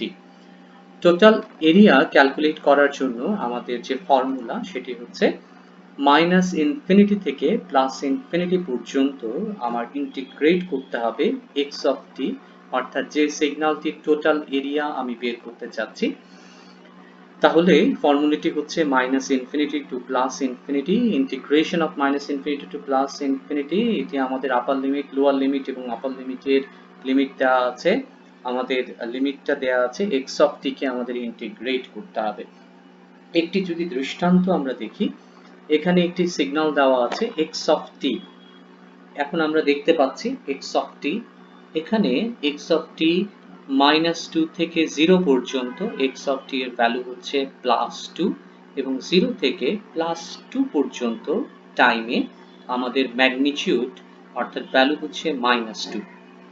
তাহলে এখান থেকে আমরা যদি এরিয়া ক্যালকুলেট করতে চাই তাহলে আমাদের যেটা করতে হবে সেটা হচ্ছে প্রথমেই আমাদের এরিয়া ক্যালকুলেশনের যে ফর্মুলা আছে সেই ফর্মুলাটি বসাতে হবে -ইনফিনিটি থেকে +ইনফিনিটি, কিন্তু তোমরা দেখতে পাচ্ছ সিগনালে -ইনফিনিটি থেকে -2 পর্যন্ত সিগন্যালের ভ্যালু কিন্তু 0, সুতরাং 0 এর ইন্টিগ্রেশন 0 হবে। সে কারণে আমরা -ইনফিনিটি থেকে +ইনফিনিটি কনসিডার করিনি, বরং যেখানে সিগন্যালের ম্যাগনিটিউড আছে, যে টাইম রেঞ্জে সিগন্যালের ম্যাগনিটিউড আছে কেবলমাত্র সেই টাইম রেঞ্জকেই আমরা কনসিডার করেছি। অর্থাৎ এখানে আমাদের সিগন্যালের আমাদের লোয়ার লিমিট হচ্ছে -2 এবং আপার লিমিট হচ্ছে +2 x অফ t dt। এখন এখানে যেহেতু আমাদের -2 থেকে +2 পর্যন্ত দুই ধরনের ম্যাগনিটিউড আমরা পাচ্ছি, সুতরাং ইন্টিগ্রেশনকে আমরা দুটা ভাগে ভাগ করে নিই। -2 থেকে 0 পর্যন্ত x প্রাইম t dt এবং 0 থেকে 2 পর্যন্ত x double prime t dt অথবা ডাবল ড্যাশ এটাও বলতে পারো তোমরা। এখন এটি আসলে কিসের ইকুয়েশন? এই ইকুয়েশনটি হচ্ছে এরিয়ার ইকুয়েশন। এই ইকুয়েশনটি হচ্ছে এরিয়ার ইকুয়েশন, অর্থাৎ এখানে যে x ড্যাশ t আমরা কনসিডার করেছি এটি মূলত এই সিগন্যালের অর্থাৎ এই পার্টটির বাম দিকে যে সিগন্যালের অংশ রয়েছে এই অংশটি, এবং x ডাবল ড্যাশ বলতে আমরা বোঝাচ্ছি ডান দিকে যে সিগন্যাল রয়েছে অর্থাৎ এই অংশটি, এটির এরিয়া আমরা বোঝাচ্ছি। তাহলে এরিয়ার আমরা ইতিমধ্যে জানি যে এরিয়ার আলাদা ইকুয়েশন আছে, আমরা ছোটবেলা অনেক করেছি, এখনো তাই। যেমন এটি হচ্ছে ত্রিভুজ, ত্রিভুজের তোমরা এরিয়া অথবা ক্ষেত্রফল বের করার সূত্র তোমরা জানো, হাফ ভূমি ইন্টু উচ্চতা। তাহলে এখানে হাফ আছে, আমাদের ভূমি আছে 0 -2, অথবা এটা রেঞ্জও তোমরা বলতে পারো যে রেঞ্জটা হচ্ছে 2 অথবা 0 -2, সেখান থেকেও আমি পাচ্ছি যে এটার ভ্যালু হচ্ছে 2, এটার ভূমি হচ্ছে 2 এবং উচ্চতা এখানে দেওয়া আছে 2, হাফ ভূমি ইন্টু উচ্চতা 2 × 2। এবং এখানে আমাদের পরবর্তী যে সিগন্যাল অর্থাৎ এই পাশে যে সিগন্যালটি আমরা দেখতে পাচ্ছি এখানেও একই কথা প্রযোজ্য, হাফ ভূমি ইন্টু উচ্চতা, আমাদের এখানে ম্যাগনিটিউড হচ্ছে -2, সেটি আমরা বসালাম। তাহলে এখান থেকে আমরা খুব সহজেই পেয়ে যাচ্ছি যে 2 - 2 = 0। ঠিক আছে, তাহলে এই ফর্মুলা আমরা অ্যাপ্লাই করতে পারি। আমরা দুটা ভাবে করতে পারি, এক হচ্ছে ইন্টিগ্রেশন করে আমরা বের করতে পারি, অথবা আমরা সরাসরি আমাদের যদি আমাদের যে সিগন্যালটির যে শেপ সেটি যদি আমাদের পরিচিত কোনো ইকুয়েশনের সাথে মিলে যায়, অথবা আমাদের যদি সেই সিগন্যালের এরিয়াটা মনে থাকে তাহলে আমরা সরাসরি এরিয়াতে বসিয়ে দিব, ইন্টিগ্রেশন সেক্ষেত্রে করার কোনো প্রয়োজন নেই। অথবা আমরা যদি সেই এরিয়াটার ইকুয়েশন না জানি তাহলে আমরা বেটার আমরা ইন্টিগ্রেশনটির মাধ্যমে এরিয়া ক্যালকুলেট করব। এখানে আরো একটি সিগন্যাল দেওয়া আছে x অফ t, এই সিগন্যালের ক্ষেত্রে আমরা ইন্টিগ্রেশন করে আমরা এরিয়াটা টোটাল এরিয়াটা বের করতে চাই, যদিও এখানে আমরা ক্ষেত্রফলের সূত্র দিয়েও কিন্তু আমরা করতে পারতাম, কিন্তু এখানে আমরা যেটা করতে চাচ্ছি সেটা হচ্ছে এরিয়াটা আমরা ক্যালকুলেট করতে চাচ্ছি। তোমরা একটু খেয়াল করো, এরিয়াটা ক্যালকুলেট করার জন্য আমাদের যে ইকুয়েশনটি আছে সেটি হচ্ছে -ইনফিনিটি থেকে +ইনফিনিটি পর্যন্ত x অফ t কে আমরা ইন্টিগ্রেট করব, এবং এখানে দুইটা রেঞ্জ আমরা পাচ্ছি এবং দুই ধরনের সিগন্যালের শেপ আমরা পাচ্ছি, সেজন্য ইন্টিগ্রেশনকে আমরা দুটা ভাগে ভাগ করে নিতে চাই। যেমন -2 থেকে 0, -2 থেকে 0 এবং 0 থেকে 2, 0 থেকে 2, এই দুটা ভাগে আমরা ভাগ করে নিলাম। এবং এখানে আমরা দেখতে পাচ্ছি 2t + 4, এটি কোথা থেকে এসছে তোমরা নিশ্চয়ই দেখেই বুঝতে পারছো যে এটি হচ্ছে একটি স্ট্রেট লাইনের ইকুয়েশন। আমরা স্ট্রেট লাইনের ইকুয়েশন সকলেই জানি, তারপর তোমাদের একটু রিভিউ এর স্বার্থে বলে দিচ্ছি, রিভিউ করার জন্য বলছি যে আমরা জানি যে স্ট্রেট লাইন অথবা সরল রেখার যে সমীকরণ সেটি হচ্ছে y = mx + b, যেখানে m হচ্ছে স্লোপ অথবা ঢাল, আর ঢালটি আমরা ক্যালকুলেট করতে পারি y2 - y1 / x2 - x1। এখানে যেভাবে আছে x2 y2 এই বিন্দুটি আমাদের কোঅর্ডিনেটে, এবং এখানে আমরা পাচ্ছি x1 y1। সিম্পলি এখান থেকে আমরা m অর্থাৎ ঢালের ভ্যালুটি ক্যালকুলেট করতে পারি। তাদের এক্সিস হচ্ছে x এক্সিসের সাপেক্ষে তারা করেছে, কিন্তু আমরা করেছি টাইমের সাপেক্ষে অর্থাৎ t এক্সিসের সাপেক্ষে, অর্থাৎ এখানে ভ্যারিয়েবলটি হয়ে যাবে x এর পরিবর্তে স্মল t। এবং b কি? b হচ্ছে ইন্টারসেপ্ট, অর্থাৎ y এক্সিসকে সে যে বিন্দুতে ছেদ করেছে সেটি হচ্ছে আমাদের ইন্টারসেপ্ট। এখানে আমাদের 2 বিন্দুতে ইন্টারসেপ্ট করেছে এই স্ট্রেট লাইনটি, সুতরাং b এর ভ্যালু হচ্ছে এক্ষেত্রে 2। এখন এই ফর্মুলা অনুযায়ী আমরা যদি m ক্যালকুলেট করি, m এর ভ্যালু ক্যালকুলেট করি, তোমরা দেখতে পাচ্ছ 2 - 0, এখানে y এর ভ্যালু 2 দেওয়া আছে, y2 এর ভ্যালু 2 দেওয়া আছে। ঠিক একইভাবে x2 অর্থাৎ এখানে 1.5 বোঝানোর জন্য -3/2 দিয়েছে, এখানে -1.5 দিয়েও আমরা করতে পারি। সেখান থেকে এই ক্যালকুলেশনটা করলে আমাদের m এর ভ্যালু দাঁড়ায় 4/3, অর্থাৎ এই ঢাল ক্যালকুলেট করার পরে আমরা যদি এই স্ট্রেট লাইনের যে ইকুয়েশন y = mx + b এখানে আমরা ভ্যালু বসাই, তাহলে m এর মান বেরিয়েছে 4/3 x প্লাস ইন্টারসেপ্ট অর্থাৎ y এক্সিস কে কোন বিন্দুতে সে ছেদ করেছে, তাহলে b এর ভ্যালু আমরা পাচ্ছি 2। এই হচ্ছে স্ট্রেট লাইনের ইকুয়েশন। তাহলে এই কনসেপ্টের উপর ভিত্তি করে আমরা যদি এবার আমাদের ম্যাথে ফিরে আসি, তাহলে আমরা দেখতে পাবো আমাদের এখানে আমরা একটি স্ট্রেট লাইন পাচ্ছি, এখানেও কিন্তু আমরা একটি স্ট্রেট লাইন পাচ্ছি। তাহলে স্ট্রেট লাইনের যে ইকুয়েশন y = mx + b অথবা mx + c যাই বলি না কেন, সেই হিসেবে আমাদের m এর মান কিন্তু 4/2। এখানে রেঞ্জটা হচ্ছে 0 - 2, অথবা রেঞ্জটা আমরা 2 বলতে পারি। তাহলে সেক্ষেত্রে আমাদের ভ্যালুটা m এর মান কিন্তু হচ্ছে 4/2, দ্যাট মিন্স 2। সেখান থেকে আমি m এর মান পেয়েছি 2, t আমাদের টাইম ভ্যারিয়েবল, এবং y এক্সিস কে স্ট্রেট লাইনটি কিন্তু 4 এই পয়েন্টে ইন্টারসেপ্ট করেছে, তার মানে b এর মান হচ্ছে 4। এখানে একটি খুব গুরুত্বপূর্ণ বিষয়, এই যে স্লোপটি, এই স্লোপটি কিন্তু রাইজিং অর্থাৎ নিচের থেকে উপরের দিকে উঠছে, অর্থাৎ এই স্লোপটি হবে পজিটিভ, অর্থাৎ আমাদের যে m এর মান পেয়েছি 2, সেই m এর মানটি কিন্তু হবে +2। -2 থেকে 0 পর্যন্ত এখানে যে স্লোপটি, এই স্লোপটি হচ্ছে রাইজিং স্লোপ, সেজন্য m এর মান পজিটিভ, অর্থাৎ এখানে m ক্যালকুলেট করেছি আমরা 2, অর্থাৎ m এর ভ্যালু হবে +2। কিন্তু আমরা যদি একটু খেয়াল করি যে 0 থেকে 2 পর্যন্ত এই ইন্টিগ্রেশন লিমিটে আমাদের কিন্তু এই যে স্লোপটি আছে সেই স্লোপটি কিন্তু রাইজিং নয়, এই স্লোপটি হচ্ছে ফলিং স্লোপ। সে কারণে m এর যে মানটি সেটি কিন্তু +2 নয়, সেটি হচ্ছে -2। ঠিক আছে? তাহলে একই রকম ভাবে প্রযোজ্য আমাদের m এর ভ্যালু হচ্ছে 2, কিন্তু যেহেতু এটি ফলিং স্লোপ সেজন্য m এর মান হয়ে গেল নেগেটিভ, এবং 4 বিন্দুতে সে ইন্টারসেপ্ট করেছে, y এক্সিস কে ইন্টারসেপ্ট করেছে, সেজন্য b এর মান হচ্ছে 4। এখন ইন্টিগ্রেশনের নিয়ম অনুযায়ী আমি সিম্পলি ভেঙে দেখিয়েছি তোমাদের বোঝার সুবিধার্থে। সুতরাং ইন্টিগ্রেশনের নিয়ম অনুযায়ী আমরা সিম্পলি ইন্টিগ্রেশনের ক্যালকুলেট করেছি, t কে ইন্টিগ্রেট করেছি, t dt এর ইন্টিগ্রেশন হচ্ছে t²/2, এবং এখানে 4 যেহেতু কনস্ট্যান্ট আছে 4 কে বাইরে নিয়ে নিয়েছি, dt এর ইন্টিগ্রেশন হচ্ছে t। তাহলে আপার লিমিট এবং লোয়ার লিমিটের রেঞ্জ বসিয়ে আমরা ফাইনালি যে ভ্যালুটি পেলাম সেটি হচ্ছে এখানে -4 +4 -4, এবং এখানে -4 পেয়েছি, এখানে +8, এখানেও -4 পেয়েছি, তাহলে এখানে -8, এখানে 8 হওয়ার কথা, আর এখানে আমরা পাচ্ছি -8, এখানে পেয়েছি +8, এখানে পেয়েছি +8, 16 - 8, এখানে আমাদের 16 নয় বরং +8 হওয়ার কথা। তোমরা এই সংশোধনটি করে নিবে।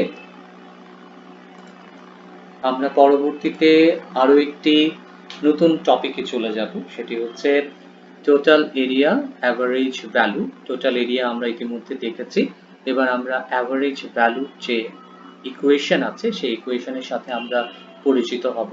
অ্যাভারেজ ভ্যালু ক্যালকুলেট করার জন্য আমাদের দুটি বিষয় মাথায় রাখতে হবে। সেটি হচ্ছে আমাদের সিগন্যালের প্রকৃতিটি কি, সিগন্যালটি কি পিরিয়ডিক সিগন্যাল নাকি এপিরিয়ডিক সিগন্যাল। পিরিয়ডিক সিগন্যালের ক্ষেত্রে অ্যাভারেজ ভ্যালু ক্যালকুলেট করার জন্য একটি ইকুয়েশন আছে এবং এপিরিয়ডিক সিগন্যাল ক্যালকুলেট করার জন্য অ্যাভারেজ ভ্যালুর অন্য একটি ইকুয়েশন আছে। তার জন্য সবার প্রথমে আইডেন্টিফাই করতে হবে সিগন্যালটি পিরিয়ডিক নাকি এপিরিয়ডিক সিগন্যাল। সবার প্রথমে পিরিয়ডিক সিগন্যালের যে ইকুয়েশন সেটির সাথে আমরা পরিচিত হব। পিরিয়ডিক সিগন্যালের ইকুয়েশন হচ্ছে 1/T0 ইন্টিগ্রেট করছি 0 থেকে T0 পর্যন্ত, অর্থাৎ T0 এর সাপেক্ষে x অফ t কে, এবং যে এপিরিয়ডিক সিগন্যাল আছে সেটির অ্যাভারেজ ভ্যালু ক্যালকুলেট করার যে ইকুয়েশন সেটি হচ্ছে limit t tends to infinity 1/T integration -t/2 to +t/2, lower limit হচ্ছে -t/2, আপার লিমিট হচ্ছে +t/2 x of t dt। তোমরা একটু নিশ্চয়ই খেয়াল করতে পারছো যে এখানে একটু পার্থক্য আমরা দেখতে পাচ্ছি। এখানে ক্যাপিটাল টি সাবস্ক্রিপ্ট T0 দেওয়া আছে, T0 দেওয়া আছে কেননা আমরা জানি যে T0 হচ্ছে ফান্ডামেন্টাল টাইম পিরিয়ড। একটি পিরিয়ডিক সিগন্যালেই কেবলমাত্র ফান্ডামেন্টাল টাইম পিরিয়ড থাকে, কিন্তু এপিরিয়ডিক সিগন্যালে কিন্তু ফান্ডামেন্টাল টাইম পিরিয়ড থাকে না বলে এখানে যে টি কে আমরা উল্লেখ করছি সেই টি আসলে একটি যে কোনো টাইমকে ইন্ডিকেট করছে, এনি টাইম। এখন এখানে আমরা যে রেঞ্জটি বসিয়েছিলাম তোমাদের নিশ্চয়ই মনে আছে যে আমরা যখন এরিয়া ক্যালকুলেট করেছিলাম তখন কিন্তু আমরা ইন্টিগ্রেশন -ইনফিনিটি থেকে +ইনফিনিটি পর্যন্ত আমরা ইন্টিগ্রেট করেছি। এখানেও অনেকটা তাই, কেননা তোমরা খেয়াল করছো যে আমাদের ইন্টিগ্রেশনের লোয়ার লিমিট হচ্ছে -t/2 আর আপার লিমিট হচ্ছে T/2। এখানে যদি t tends to infinity, t এর ভ্যালু আমরা ইনফিনিটি বসাই তাহলে -ইনফিনিটি টু +ইনফিনিটি কিন্তু হবে। অ্যাভারেজ ভ্যালু যখন আমরা ক্যালকুলেট করি, অ্যাভারেজ ভ্যালু এর মানে কি আসলে? অ্যাভারেজ ভ্যালুর মানে হচ্ছে যে একটি টোটাল এরিয়াকে আমরা যদি টাইম দিয়ে ডিভাইড করি তাহলে সেক্ষেত্রে আমরা অ্যাভারেজ ভ্যালু পাচ্ছি। তোমরা একটু যদি খেয়াল করে দেখো তাহলে এই যে এই অংশটি আছে এখানে আমরা 0 থেকে T0 পর্যন্ত ইন্টিগ্রেট করছি x অফ t কে। এটি কিন্তু আমাদের এরিয়া ক্যালকুলেশনের মতো, অর্থাৎ এই যে আমরা এরিয়া ক্যালকুলেট করছি এরিয়াতে দেখো -ইনফিনিটি থেকে +ইনফিনিটি পর্যন্ত আমরা ইন্টিগ্রেট করছি, এখান থেকে আমরা টোটাল এরিয়াটি পাবো এবং এটিকে আমরা 1/T0 দিয়ে মাল্টিপ্লাই করেছি, অর্থাৎ ফান্ডামেন্টাল টাইম পিরিয়ড দিয়ে ডিভাইড করেছি। এখান থেকে আমরা বুঝতে পারছি যে এরিয়াকে যদি আমরা ফান্ডামেন্টাল টাইম পিরিয়ড দিয়ে ডিভাইড করি তাহলে পিরিয়ডিক সিগন্যালের অ্যাভারেজ ভ্যালু পাওয়া যাবে। এখন আমরা এখানে -ইনফিনিটি থেকে +ইনফিনিটি পর্যন্ত কেন ইন্টিগ্রেট করলাম না? করিনি কারণ পিরিয়ডিক সিগন্যালে আমরা জানি যে ফান্ডামেন্টাল টাইম পিরিয়ড যে সিগন্যালের যে শেপটি আছে সেটি কিন্তু -ইনফিনিটি থেকে +ইনফিনিটি পর্যন্ত রিপিট হতে থাকে, অর্থাৎ 0 থেকে T0 পর্যন্ত যে সিগন্যালটি আমি পাবো সেটি কিন্তু কমপ্লিট একটি ওয়েভ যেটি -ইনফিনিটি থেকে +ইনফিনিটি পর্যন্ত এক্সটেন্ডেড হচ্ছে। সেজন্য আমরা এখানে -ইনফিনিটি থেকে +ইনফিনিটি পর্যন্ত ইন্টিগ্রেশনের লিমিট না দিয়ে আমরা 0 থেকে T0 পর্যন্ত দিয়েছি এবং এটিকে ডিভাইড করেছি T0 অর্থাৎ টোটাল টাইম দিয়ে। ঠিক একইভাবে আমাদের এপিরিয়ডিক সিগন্যালে আমরা -t/2 থেকে +t/2 পর্যন্ত ইন্টিগ্রেট করেছি এবং এটিকে যে কোনো সময় t যার সাপেক্ষে আমরা করছি সেই সময় দিয়ে আমরা ভাগ করে অ্যাভারেজ ভ্যালু ক্যালকুলেট করেছি, অর্থাৎ এই অংশটি হচ্ছে টোটাল এরিয়া এবং এটিকে আমরা টোটাল টাইম দিয়ে ডিভাইড করে অ্যাভারেজ ভ্যালু বের করেছি।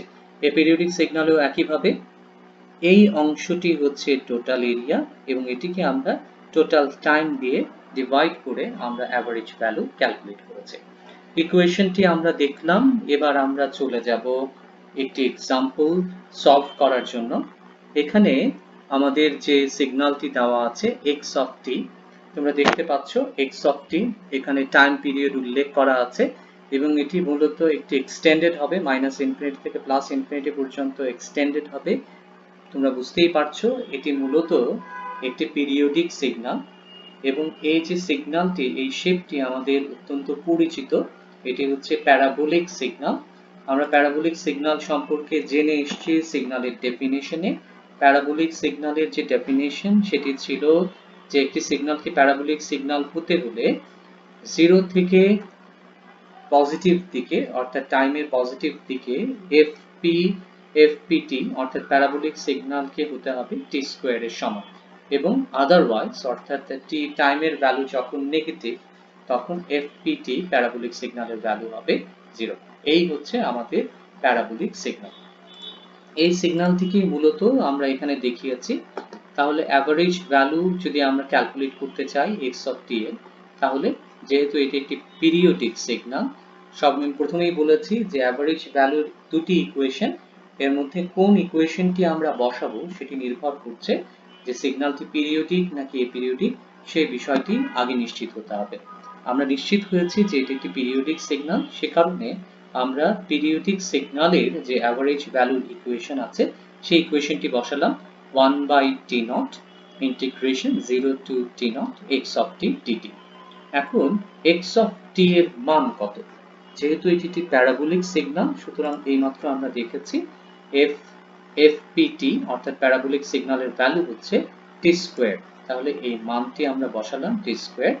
এখন ইন্টিগ্রেশনের নিয়ম অনুযায়ী t স্কয়ার dt অর্থাৎ t কিউব ডিভাইডেড বাই 3, এটি হবে ইন্টিগ্রেশনের রেজাল্ট। এবং আমরা আপার লিমিট মাইনাস লোয়ার লিমিট যদি করি তাহলে আলটিমেটলি এই ভ্যালুটা আমরা পাচ্ছি, অ্যান্সার হিসেবে আমরা পাবো capital T naught square divided by 3। এটি হচ্ছে আমাদের অ্যান্সার। এবার আমরা আরো একটি এক্সাম্পলে চলে যাব। এখানে আমরা আরো একটি সিগন্যাল দেখতে পাচ্ছি। এই সিগন্যালটিতে আমরা যদি একটু খেয়াল করি তাহলে আমরা দেখতে পাবো এখানে এই সিগন্যালটি এক্সটেন্ডেড হচ্ছে মাইনাস ইনফিনিটি থেকে প্লাস ইনফিনিটির দিকে, এবং এখানে যে টাইম রেঞ্জগুলো উল্লেখ করা হয়েছে সেই টাইম রেঞ্জ থেকে আমরা দেখতে পাচ্ছি 0 থেকে 2 একটা রেক্ট্যাঙ্গুলার ওয়েভফর্ম এবং 2 থেকে 4 একটা ট্রায়াঙ্গুলার ওয়েভফর্ম দেওয়া আছে, এবং সেই একই শেপ কিন্তু 4 এর পর আবার রিপিট হয়েছে। 4 থেকে 8 পর্যন্ত একই ওয়েভফর্ম, আবার 8 থেকে 12 পর্যন্ত একই ওয়েভফর্ম আবার রিপিট হয়েছে। অর্থাৎ এখানে 0 থেকে 4 এটি হচ্ছে সিগন্যালের ফান্ডামেন্টাল টাইম পিরিয়ড। অর্থাৎ এখানে মাইনাস ইনফিনিটি থেকে প্লাস ইনফিনিটি পর্যন্ত এক্সটেন্ডেড হয়েছে এটি, এবং একই শেপ একটি নির্দিষ্ট টাইম রেঞ্জ পর পর রিপিট হয়েছে। এই দুটি বিষয় থেকে আমরা আইডেন্টিফাই করতে পারি যে সিগন্যালটি একটি পিরিয়ডিক সিগন্যাল। অর্থাৎ অ্যাভারেজ ভ্যালু ক্যালকুলেশনে আমরা পিরিয়ডিক সিগন্যালের যে অ্যাভারেজ ভ্যালুর ইকুয়েশন আছে সেই ইকুয়েশনটি আমরা বসাবো 1/t0, 0 থেকে t0 পর্যন্ত x of t কে আমরা ইন্টিগ্রেট করছি। এখন যেহেতু 0 থেকে 4 পর্যন্ত এই ফান্ডামেন্টাল টাইম পিরিয়ড অর্থাৎ t0 এর ভ্যালু হচ্ছে 4, এই রেঞ্জে আমাদের কিন্তু দুটো ভ্যালু আছে। এক হচ্ছে 0 থেকে 4 পর্যন্ত এই সিগন্যালের ম্যাগনিটিউড হচ্ছে -4, আবার 2 থেকে 4 পর্যন্ত সিগন্যালের ম্যাগনিটিউড কিন্তু 3। সুতরাং এই ইন্টিগ্রেশনকে আমাদের দুটো ভাগে ভাগ করতে হবে। একটি হচ্ছে 0 থেকে 2 এবং আরেকটি হচ্ছে 2 থেকে 4। 0 থেকে 2 পর্যন্ত আমরা যে রেক্ট্যাঙ্গুলার ওয়েভফর্ম পেয়েছি সেটিকে আমরা x' দিয়ে রিপ্রেজেন্ট করছি, এবং 2 থেকে 4 পর্যন্ত আমরা যে ট্রায়াঙ্গুলার ওয়েভফর্ম পেয়েছি সেটাকে আমরা x"2 দিয়ে রিপ্রেজেন্ট করেছি। এখন ভেতরের এই যে ইন্টিগ্রেশনটি আছে এটি আসলে কিসের ইকুয়েশন? এটি হচ্ছে টোটাল এরিয়ার ইকুয়েশন। আমি ইতিমধ্যে বলেছি অ্যাভারেজ ভ্যালু মানেই হচ্ছে টোটাল এরিয়াকে আমরা টোটাল টাইম দিয়ে ডিভাইড করছি।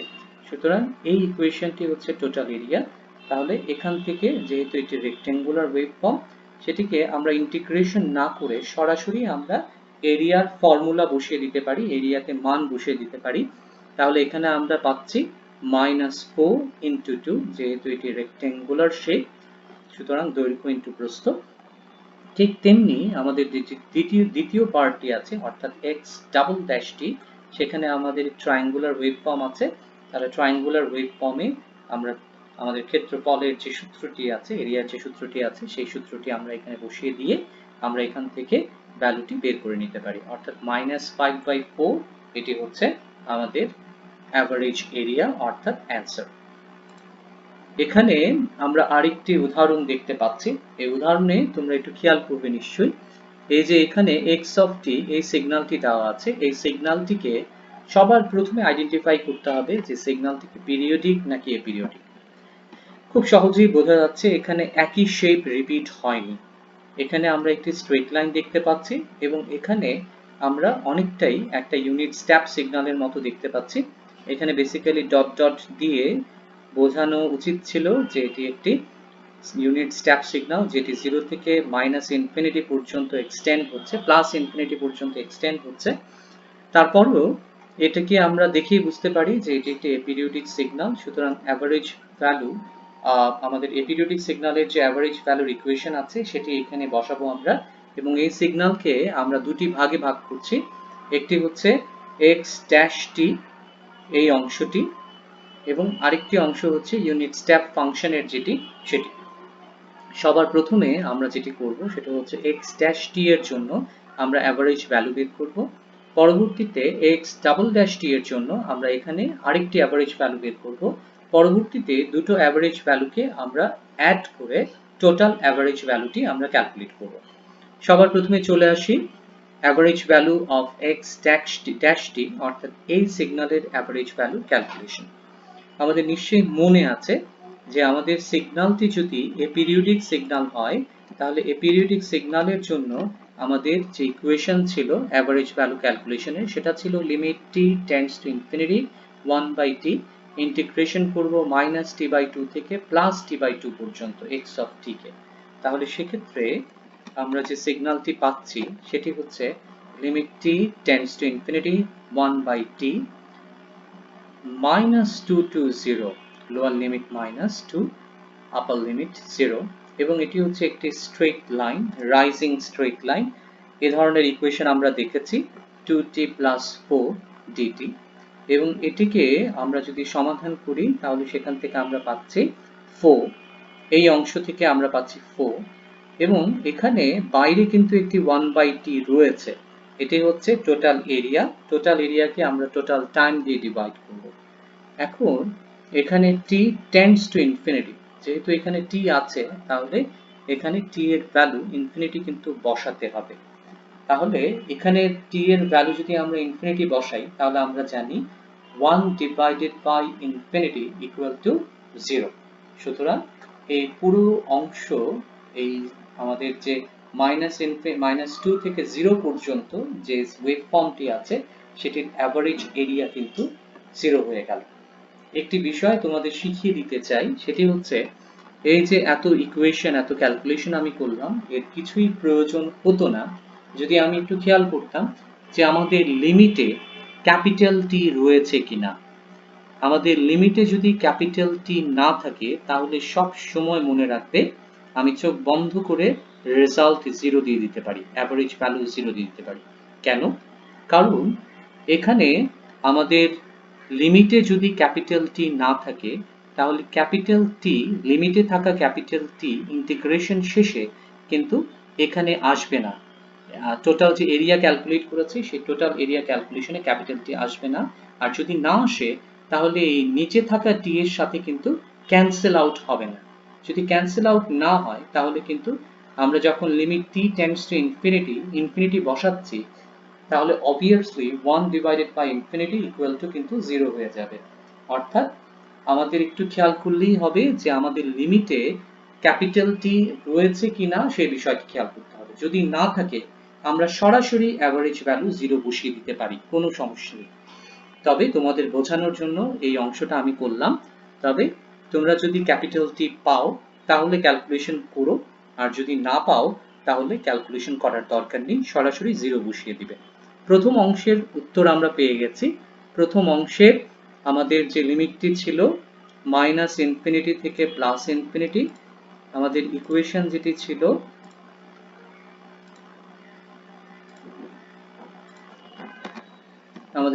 যেটি ছিল সেখানে লিমিটটা ছিল -ইনফিনিটি থেকে -t/2 থেকে +t/2, এটি আমরা এখানে বসিয়েছি -t/2 থেকে +t/2। এই রেঞ্জে আমরা দেখতে পাচ্ছি -t/2 থেকে -2 পর্যন্ত এখানে কিন্তু ম্যাগনিটিউড 0 আর 0 এর ইন্টিগ্রেশন 0। সুতরাং আমরা কেবলমাত্র -2 থেকে 0 পর্যন্ত যেখানে ম্যাগনিটিউড পজিটিভ এবং একটি ম্যাগনিটিউড আমরা পেয়েছি সেই অংশটি আমরা ইন্টিগ্রেশনে আমরা ইনক্লুড করেছি। এবং ঠিক একইভাবে 0 থেকে +t/2 পর্যন্ত এখানেও কিন্তু আমরা ইন্টিগ্রেশনের আওতায় আনিনি, আপার লিমিট অথবা লোয়ার লিমিট হিসেবে কনসিডার করিনি, কেননা এখানে আমাদের 0 থেকে +t/2 পর্যন্ত x' এর ম্যাগনিটিউড কিন্তু 0 ছিল। সেজন্য আমরা এখানে ইন্টিগ্রেশন ক্যালকুলেশনে আমরা এই লিমিটটি কনসিডার করিনি, কেননা ম্যাগনিটিউড 0 আছে। ম্যাগনিটিউড যদি 0 বসাই তাহলে 0 এর ইন্টিগ্রেশন 0 হবে। পরবর্তীতে আমরা দেখতে পাচ্ছি যে আমাদের এই সিগন্যালকে আমরা দুটো সিগন্যালে ভাগ করেছিলাম। এখানে x' এটি একটি অংশ ছিল এবং x" এটি আরেকটি অংশ। এটির ক্যালকুলেশন এখনো বাকি আছে। এই অংশটি আমরা দেখতে পাচ্ছি যে এখানে এটি একটি ইউনিট স্টেপ সিগন্যাল বলতে পারবো না, কেননা এখানে 1 কে আমি 4 দিয়ে মাল্টিপ্লাই করেছি, অ্যামপ্লিটিউড 4 টাইমস এটি বেড়ে গেছে, অ্যামপ্লিফাইড হয়ে গেছে। তবে যেহেতু এটি একটি এপিরিওডিক সিগন্যাল, সুতরাং এপিরিওডিক সিগন্যালে আমরা রেঞ্জটি বসালাম। ইন্টিগ্রেশনের যে রেঞ্জ আছে -t/2 থেকে +t/2, এই রেঞ্জটি বসানোর পরে লিমিটটি tends to infinity 1/t, -t/2 থেকে +t/2 পর্যন্ত ইন্টিগ্রেট করব এবং x" এর ভ্যালু হচ্ছে 4 আমরা সরাসরি বসিয়ে দিলাম এবং এই 4 কনস্ট্যান্ট, এটিকে বাইরে নিয়ে আসলাম এবং আমরা দেখতে পাচ্ছি -t/2 থেকে 0 পর্যন্ত আমাদের x" এর ভ্যালু কিন্তু 0। সে কারণে ইন্টিগ্রেশনের রেজাল্টও কিন্তু 0 হবে। তাই এই অংশে ইন্টিগ্রেশন আমরা দেখাইনি, আমরা 0 থেকে +t/2 এই ইন্টিগ্রেশনকে কনসিডার করেছি, এই লিমিটকে কনসিডার করেছি। কনসিডার করার পরে আমি যে অ্যান্সারটি পেয়েছি সেটি হচ্ছে 2। অর্থাৎ এই সিগন্যালকে আমরা দুটো অংশে ভাগ করেছিলাম। প্রথম অংশ অর্থাৎ x' এর অ্যাভারেজ ভ্যালু আমরা পেয়েছিলাম 0 এবং x" এর অ্যাভারেজ ভ্যালু আমরা পেয়েছি 2। দুটোকে অ্যাড করার পরে আমাদের রেজাল্ট হয়েছে 2। এটি হচ্ছে আমাদের অ্যাভারেজ ভ্যালু। এবার আমরা আরেকটি সিগন্যাল xt এর অ্যাভারেজ ভ্যালু ক্যালকুলেট করব। তোমাদের এই সিগন্যাল দেখে কি মনে হচ্ছে? নিশ্চয়ই এটি একটি পিরিয়ডিক সিগন্যাল, কেননা এই পিরিয়ডিক সিগন্যালে ফান্ডামেন্টাল টাইম পিরিয়ড কিন্তু উল্লেখ করা আছে। যেহেতু t0 দেওয়া আছে, খুব সহজেই বুঝতে পারছো যে এটি একটি পিরিয়ডিক সিগন্যাল। এবং এখানে 0 থেকে t0/2 half of the time period দেওয়া আছে এবং 0 থেকে 2 এটি একটি ফান্ডামেন্টাল টাইম পিরিয়ড উল্লেখ করা আছে।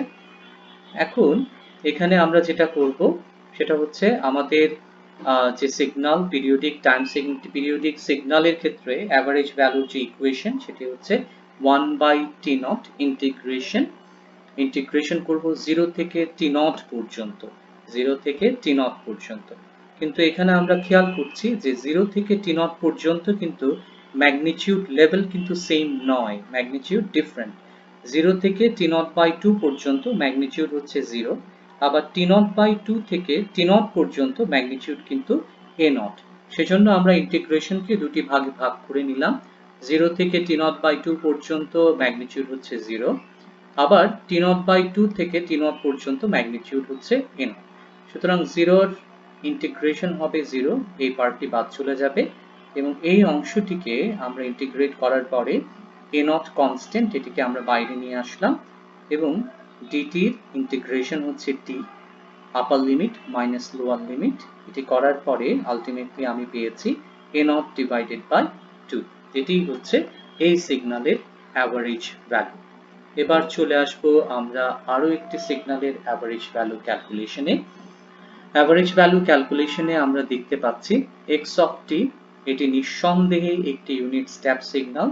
যদি a0 এর ভ্যালু 1 হয় তাহলে এই সিগন্যালকে আমরা বলতে পারি এটি হচ্ছে ut, অর্থাৎ ইউনিট স্টেপ সিগন্যাল। এবং আমরা পিরিয়ডিক সিগন্যালের কন্ডিশন থেকে জানি যে পিরিয়ডিক সিগন্যাল হতে হলে একটি নির্দিষ্ট টাইম পিরিয়ড পর পর তার নিজের শেপকে রিপিট করতে হবে। এখানে যেটা করা হয়নি, সুতরাং এটি একটি এপিরিওডিক সিগন্যাল। অর্থাৎ এপিরিওডিক সিগন্যালের যে কন্ডিশন আছে সেই কন্ডিশনটি আমরা এখানে বসাবো equation limit t tends to infinity 1/t minus t/2 to plus t/2 x of t কে আমরা ইন্টিগ্রেট করব।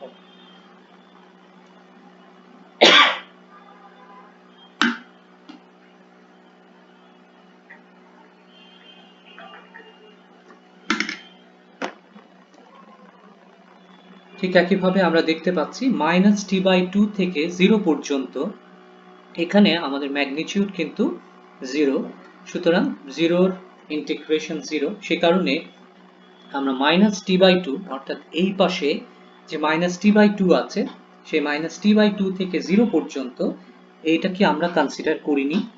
আমরা লিমিট কনসিডার করেছি 0 থেকে ক্যাপিটাল T/2 পর্যন্ত, যেখানে ম্যাগনিটিউড হচ্ছে a0। তাহলে এখানে আমরা যদি ভ্যালুটি বসাই তাহলে আমরা a0 কনস্ট্যান্ট টিকে বাইরে নিয়ে আসলাম, dt এর ইন্টিগ্রেশন হচ্ছে t, ভ্যালু বসালে আমরা পাচ্ছি a0/2। এটি হচ্ছে এই সিগন্যালের এভারেজ ভ্যালু। এবার আমরা আরেকটি সিগন্যাল দেখতে পাচ্ছি। আগে যে সিগন্যালটি আমরা দেখেছি সেটা ছিল right sided signal, unit step signal. এবার আমরা যে সিগন্যালটি দেখতে পাচ্ছি এটি কিন্তু বোথ সাইডেড, অর্থাৎ -ইনফিনিটি থেকে +ইনফিনিটি পর্যন্ত এই সিগন্যাল কিন্তু এক্সটেন্ডেড হচ্ছে, কিন্তু এই ক্ষেত্রে এই সিগন্যালটি ছিল 0 থেকে +ইনফিনিটি পর্যন্ত। যাই হোক, এখান থেকেও আমরা বুঝতে পারছি এই সিগন্যালটি মূলত এপিরিওডিক সিগন্যাল, কেননা এটি -ইনফিনিটি থেকে +ইনফিনিটি পর্যন্ত যাচ্ছে এবং এখানে সিগন্যালের রিপিটেশন হয়নি। কেননা সিগন্যালের শেপ যদি রিপিট হতো তাহলে মাঝখানে কোথাও ট্রানজিশন হতো এবং সেই একই শেপ রিপিট হতো, কিন্তু এখানে তা হয়নি। সুতরাং এটি একটি এপিরিওডিক সিগন্যাল। সুতরাং আমরা অ্যাভারেজ ভ্যালু ক্যালকুলেশনে এপিরিওডিক সিগন্যালের যে ফর্মুলা আছে সেই ফর্মুলাটি আমরা বসাবো এবং সেই ফর্মুলাতে আমরা দেখতে পাচ্ছি -t/2 থেকে 0 পর্যন্ত এখানে সিগন্যালের ম্যাগনিটিউড উল্লেখ করা হয়নি। ম্যাগনিটিউড যদি উল্লেখ করা না হয় তাহলে তোমরা a0 বসাতে পারো। এখানে আমরা ম্যাগনিটিউড ধরে নিলাম a0, তাহলে -t/2 থেকে 0 পর্যন্ত সিগন্যালের ম্যাগনিটিউড হচ্ছে a0। ঠিক একইভাবে 0 থেকে +t/2 পর্যন্ত সিগন্যালের ম্যাগনিটিউড হচ্ছে a0। এখান থেকে আমরা এরিয়া পেলাম capital T/2 plus capital T/2 এবং এখানে a0 ছিল দুটো ইন্টিগ্রেশনই, a0 কে আমরা বাইরে কমন হিসেবে নিয়ে আসলাম কনস্ট্যান্ট যেহেতু, এবং এখানে আমরা দেখতে পাচ্ছি এখানে আমরা পেয়েছি দুটোকে যোগ করলে 2 ক্যাপিটাল T/2, অর্থাৎ ভেতরে পেয়েছি শুধুমাত্র t। তাহলে এই t এর সাথে ক্যান্সেল আউট হয়ে যাবে, আলটিমেটলি আমি পাবো a0। আমি যেমনটা বলেছিলাম যে যদি আমাদের ইন্টিগ্রেশনে ক্যাপিটাল T থাকে তাহলে অবশ্যই আমার লিমিটের যে টিটা আছে অর্থাৎ বাইরে যে টাইম দিয়ে আমি ডিভাইড করেছি সেই টি এর সাথে কিন্তু এরিয়াটি ক্রস হয়ে যাবে, অর্থাৎ কাটাকাটি হয়ে যাবে। সেক্ষেত্রে আমি সিগন্যাল পাবো। যদি আমাদের ইন্টিগ্রেশনে ক্যাপিটাল টি না থাকে তার মানে আমাদের টাইমের টি এর সাথে সেটি ক্রস হবে না, অর্থাৎ আমি যখন টি এর ভ্যালু ইনফিনিটি বসাচ্ছি তখন 1/∞ কিন্তু 0 হয়ে যাচ্ছে। সেক্ষেত্রে আমাদের খেয়াল করতে হবে যে লিমিটে আমাদের ক্যাপিটাল টি রয়েছে কিনা, যদি না থাকে তাহলে আমরা চোখ বন্ধ করে অ্যাভারেজ ভ্যালুর মানটা আমরা 0 লিখে করতে পারি। যাই হোক, আমরা আজকের ক্লাস এই পর্যন্তই রাখবো। আমরা নেক্সট ক্লাস শুরু করব টোটাল এনার্জি ক্যালকুলেশন দিয়ে। আশা করি সবাই ভালো থাকবে, সুস্থ থাকবে, এবং কোনো কিছু যদি না বুঝতে পারো লেকচারে তাহলে অবশ্যই আমাকে ইমেল করে জানাবে এবং তোমাদের নিজেদের যে ফেসবুক মেসেঞ্জার গ্রুপ আছে সেখানে এটি ছড়িয়ে দিও যাতে সবাই জানতে পারে। ধন্যবাদ তোমাদের, সবাই ভালো থেকো, সুস্থ থেকো।